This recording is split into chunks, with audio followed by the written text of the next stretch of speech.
Hello friends, welcome to DL learner academy. आज हम बात करने वाले हैं संविधान की क्लास 2 की। संविधान के पहले क्लास में हमने क्या क्या देखा था कि संविधान सभा का गठन कैसे हुआ था, उसकी प्रथम बैठक कब हुई थी, 9 दिसंबर 1946 को। उसमें किसे अध्यक्ष बनाया गया था, किसे अस्थायी अध्यक्ष बनाया गया था। उसके बाद दूसरी बैठक कब हुई थी, 11 दिसंबर 1946 को। उसमें किसे अध्यक्ष बनाया गया था। इन सब के बारे में हमने डिस्कस किया था। तो चलिए आज हम बात करने वाले हैं किसकी, कुछ प्रमुख समितियों के बारे में। संविधान सभा की कुछ प्रमुख समितियां के बारे में अगर बात करें तो इसमें सबसे पहले बात आती है संघ शक्ति समिति। दूसरी है संघीय संविधान समिति, प्रांतीय संविधान समिति, प्रारूप समिति, मौलिक अधिकार एवं अल्पसंख्यक समिति, प्रक्रिया नियम समिति, संचालन समिति और राज्यों के लिए समिति। ये 8 प्रमुख बड़ी समितियां थी जो संविधान के निर्माण में भाग ले रही थी। ठीक, ये जो 8 हमने आपको बताया, 8 प्रमुख समितियां थी जो संविधान के निर्माण में पूर्ण रूप से भाग ले रही थी। ये हमारी प्रमुख समितियां थी। यहाँ पर देखिए लिखा गया है संविधान निर्माण के लिए 8 बड़ी समितियों का गठन हुआ था जो संविधान का निर्माण करने वाली थी। अब देखिए, अगर संविधान के निर्माण के लिए इनका गठन हुआ है तो इनके अध्यक्ष भी तो बनाए गए होंगे। तो हम देख लेते हैं किसको। अगर हम बात करें कि संघ शक्ति समिति के अध्यक्ष कौन थे तो आप क्या कहेंगे, आपको मालूम होगा तो ठीक है, नहीं मालूम होगा तो आप लिख लीजिए जवाहरलाल नेहरू। जवाहरलाल नेहरू। संघ शक्ति समिति के अध्यक्ष कौन थे, जवाहरलाल नेहरू। यहीं पर बात करें हम क्या, संघीय संविधान समिति के अध्यक्ष, इसके भी अध्यक्ष कौन थे, जवाहरलाल नेहरू।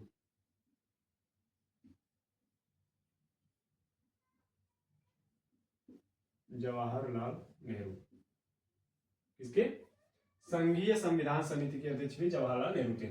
प्रांतीय संविधान यानी प्रांतों के लिए जो संविधान थे उसके अध्यक्ष कौन थे आपके, तो उसके अध्यक्ष थे कौन आपके, सरदार वल्लभ भाई पटेल।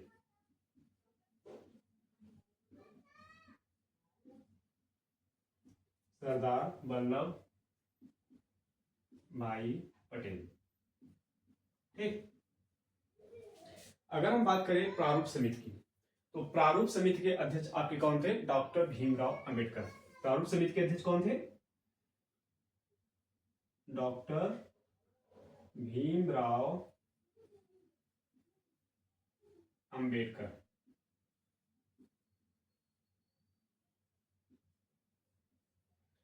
प्रारूप समिति के अध्यक्ष कौन हो गए, डॉक्टर भीमराव अंबेडकर। यहीं पर बात करें कि मौलिक अधिकार एवं अल्पसंख्यक समिति के अध्यक्ष कौन थे, तो आप कहेंगे क्या, मौलिक अधिकार एवं अल्पसंख्यक समिति के अध्यक्ष कौन थे, सरदार पटेल। सरदार पटेल जो थे वह मौलिक अधिकार एवं अल्पसंख्यक समिति के अध्यक्ष भी रहे हैं। प्रक्रिया नियम समिति के अध्यक्ष कौन थे, तो आप कहेंगे क्या, डॉक्टर राजेंद्र प्रसाद। डॉक्टर राजेंद्र प्रसाद। ठीक, प्रक्रिया नियम समिति के मतलब कौन सी प्रक्रिया लागू होगी, कैसे नियम बनेंगे, इसके अध्यक्ष कौन थे आपके, डॉक्टर राजेंद्र प्रसाद। संचालन समिति के अध्यक्ष भी यही थे, कौन, डॉक्टर राजेंद्र प्रसाद। राज्यों के लिए समिति, राज्यों के लिए समिति की तो इसके अध्यक्ष आपके कौन थे, नेहरू, जवाहरलाल नेहरू।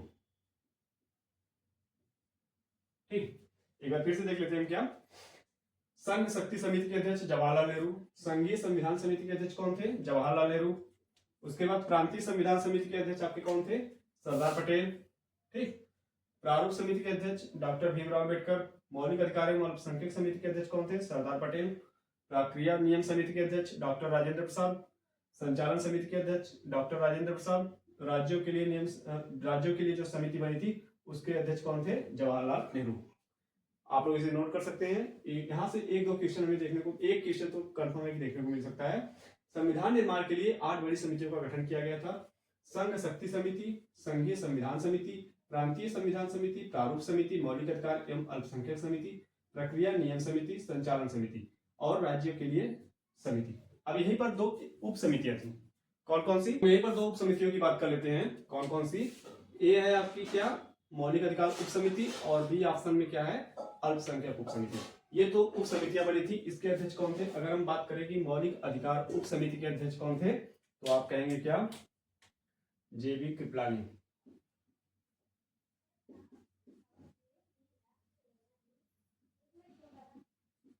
मौलिक अधिकार उप समिति के अध्यक्ष कौन थे? जेबी कृपलानी। अगर हम यही पर बात करें कि अल्पसंख्यक उप समिति के अध्यक्ष कौन थे, तो आप कहेंगे क्या? एच.सी. मुखर्जी। ये दो ऐसे व्यक्ति थे जो उप समितियों के अध्यक्ष बनाए गए थे। 8 समितियां थी जिसमें 2 उप समितियां थी। मौलिक अधिकार उप समिति के अध्यक्ष कौन थे? जेबी कृपलानी। अगर हम बात करें मौलिक अधिकार समिति के अध्यक्ष कौन थे? सरदार पटेल। और यहीं पर अगर बात करें कि अल्पसंख्यक उप समिति के अध्यक्ष कौन थे, तो आप कहेंगे क्या? एच.सी. मुखर्जी। यहां तक आप लोगों को समझ में आया होगा। अब हम चलते हैं अपने अगले टॉपिक की तरफ, जिसका नाम है क्या? प्रारूप समिति। करने वाले किसकी? प्रारूप समिति की। अगर हम बात करें कि प्रारूप समिति का गठन कब हुआ था, तो आप कहेंगे क्या? इसका गठन 29 अगस्त 1947 को हुआ था। इसे हम और किस नाम से जानते हैं? प्रारूप समिति को हम पांडुलेखन समिति। अगर हम बात करें कि प्रारूप समिति को अन्य किस नाम से जानते हैं? पांडुलेखन समिति या ड्राफ्टिंग कमेटी।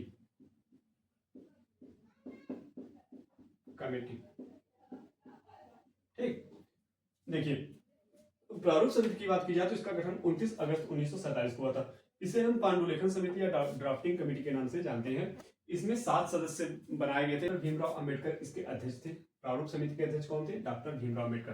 कभी कभी क्वेश्चन देखने को मिलता है कि प्रारूप समिति के अध्यक्ष कौन थे, तो आप कहेंगे कि प्रारूप समिति के अध्यक्ष डॉक्टर भीमराव अंबेडकर थे।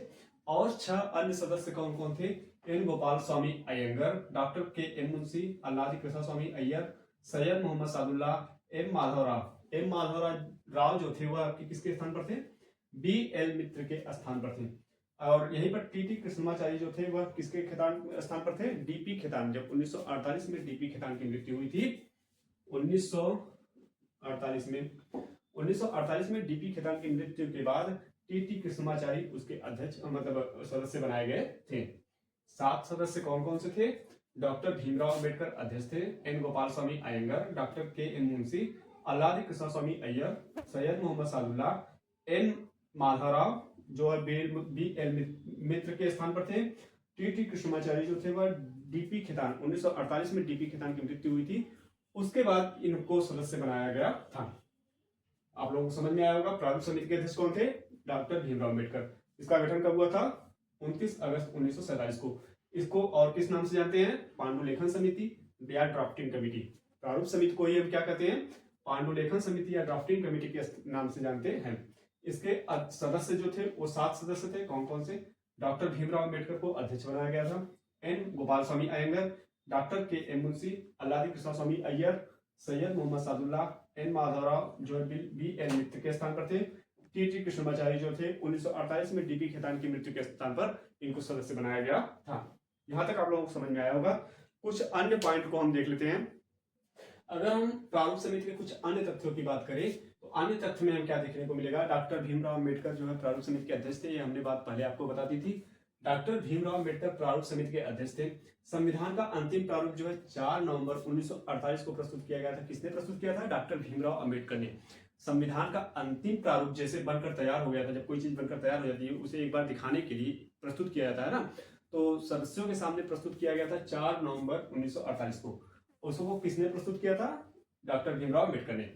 26 नवंबर 1949 को संविधान घोषित किया गया, यानी संविधान पारित किया गया था। 26 नवंबर 1949 को संविधान घोषित किया गया था। और उसी दिन को हम क्या कहते हैं? संविधान दिवस के रूप में भी मनाते हैं। ठीक, संविधान दिवस 26 नवंबर 1949 को संविधान पारित या घोषित किया गया था। इसी दिन को हम संविधान दिवस के रूप में मनाते हैं। जब संविधान बनकर तैयार हुआ था तो उस पर 284 लोगों ने अपने हस्ताक्षर किए थे। कितने लोगों ने? 284 लोगों ने उस पर अपने हस्ताक्षर किए थे, जिसमें से 12 महिलाएं थी। संविधान बनकर जब तैयार हुआ था उस पर 284 लोगों के हस्ताक्षर थे, जिसमें से 12 महिलाएं थी। प्रथम हस्ताक्षर की बात करें तो पंडित जवाहरलाल नेहरू व बलवंत राय मेहता के इसमें प्रथम हस्ताक्षर किए गए थे। यानी अगर हम बात करें कि सबसे पहले हस्ताक्षर किसने किया था? जवाहरलाल नेहरू ने और बलवंत राय मेहता ने। इन दोनों ने अपने प्रथम हस्ताक्षर किए थे। अब हम एक बात देख लेते हैं कि डॉक्टर भीमराव अंबेडकर को संविधान का शिल्पकार या आधुनिक मनु के नाम से भी जाना जाता था। जो ये थे, इन्होंने संविधान को बनाया था, इतने अच्छे तरीके से बनाया था। इसके लिए इन्हें क्या कहा जाता है? आधुनिक मनु या संविधान का शिल्पकार या संविधान का जनक या कुछ भी कर सकते हैं आप इन्हें, इसके नाम से जाना जाता था किसको, डॉक्टर भीमराव अंबेडकर को। अगर हम बात करें कि जब संविधान बनकर तैयार हुआ तो उसमें कितने अनुच्छेद थे, तो 395 अनुच्छेद, 8 अनुसूची प्लस कितने भाग थे, 22 भाग। जब संविधान बनकर तैयार हुआ था तो उस 395 अनुच्छेद, 8 अनुसूची और 22 भाग थे। लेकिन वर्तमान की बात करें तो 450 प्लस अनुच्छेद हो गए आपके, 12 अनुसूची प्लस 22 भाग। 22 भाग की बात कर लें, उसमें और भी भाग जुड़े हैं, मानकर चलिए कि 25 भाग हो गए हैं। ठीक, जैसे 22 की संविधान में अभी भी मूल रूप से 395 ही अनुच्छेद है। उसमें से जैसे होता है ना part A, part B, part का ए, का बी, इस तरह से जोड़कर देखा जाए तो 450 प्लस हो गए हैं। ठीक है, यहां तक आप लोगों को समझ में आया होगा। अगर हम एक प्रकार से दोहराएं तो सबसे पहले मानवेंद्र एम.एन. रॉय ने संविधान सभा की मांग की थी कि संविधान बनना चाहिए। उसके बाद कांग्रेस ने 1935 में अपने अधिवेशन में इसको दोहराया था। 1936 के अधिवेशन में दोबारा दोहराया गया था। ठीक, इस प्रकार से संविधान की मांग चलती रही। इसके बाद क्या हुआ था, अगस्त प्रस्ताव आया, क्रिप्स मिशन, कैबिनेट मिशन, तमाम प्रकार के मिशन जो है भारत में आए और जिसमें से लगातार संविधान की मांग चलती रही। अब जाकर के 1947 में अगर हम बात करें कि 1950 में ही 26 जनवरी 1950 को संविधान जो है पूरे देश में लागू हो गया था। इस दिन हम क्या मनाते हैं, गणतंत्र दिवस के रूप में मनाते हैं। यहाँ तक आप लोगों को समझ में आया होगा। इसमें से जो भी टॉपिक्स अगर छूट रहे हैं, आप लोगों को नहीं समझ में आए, तो आप हमें कमेंट बॉक्स में पूछ सकते हैं, हम उसका जवाब देंगे। हमारी पूरी टीम आपके साथ लगी हुई है। और एक बार हम फिर से आपसे कहना चाहते हैं, उत्तर प्रदेश का जो री एग्जाम होने वाला है, बहुत जल्द होने वाला है, उसके लिए हम प्रैक्टिस सेट भी लेकर आ रहे हैं। प्रैक्टिस सेट इसके क्लास के साथ साथ प्रैक्टिस सेट भी सॉल्व कराएंगे, जिससे आपकी तैयारी और भी मजबूत हो सके। ठीक है, चलिए फिर मिलते हैं, तब तक के लिए धन्यवाद।